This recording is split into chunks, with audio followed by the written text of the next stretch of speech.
वाल्मीकि जी, उनको कैसे शिक्षा दीक्षा मिला था राम राम बोलने का, और वो उनसे वो मतलब अव्यावहारिक होने के कारण उनसे राम राम ना बुलवा के मरा मरा उनके मुंह से निकल जाता था। तो इस प्रकार कैसे संभव हुआ कि उन्होंने वो मतलब एक हत्यारे से बहुत बड़े विद्वान की ओर अग्रसर होना, उनको कैसे ये मानसिकता उनके अंदर उत्पन्न हुई थी? तो इसके विषय में वो स्वामी श्री तुलसीदास जी महाराज 16 में महर्षि वाल्मीकि का चर्चा किए हैं। उन्होंने परंपरा अनादि काल में अनभिज्ञ थे, अनजान थे, उनको ज्ञान का कुछ भी लेस नहीं था, उनके अंदर में किसी प्रकार का आविष्कार नहीं था। तो रास्ते से गुजर रहे थे महर्षि देव ऋषि नारद, तो इनको जो है सो देखा कि सामान्य कोई मनुष्य है, सामान्य कोई इंसान है, इंसान समझ करके उन्होंने इनको पकड़ लिया और कहा कि बाबा जो भी कुछ उपार्जन करके ले जा रहे हो वो सब रख लो यहाँ।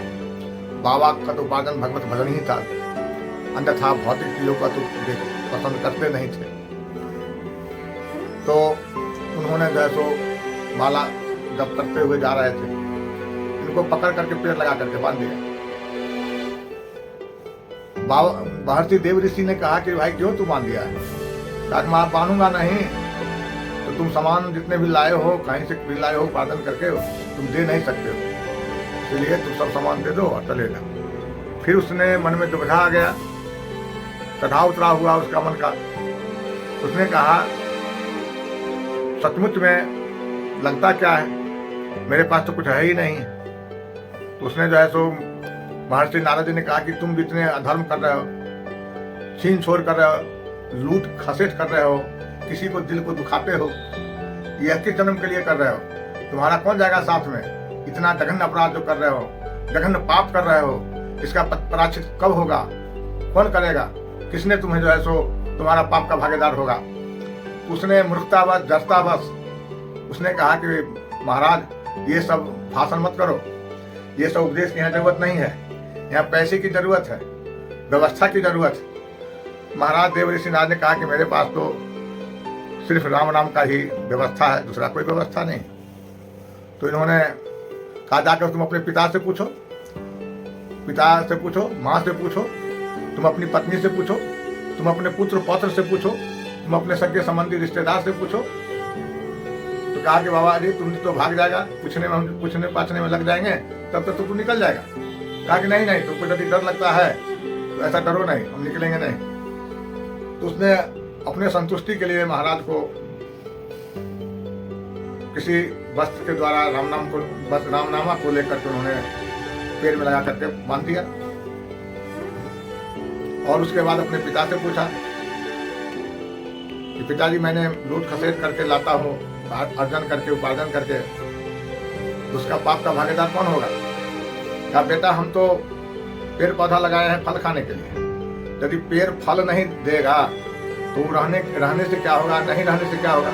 उससे भला तो उसको काट करके फेंक देंगे, उखाड़ कर फेंक देंगे, उसमें भला होगा।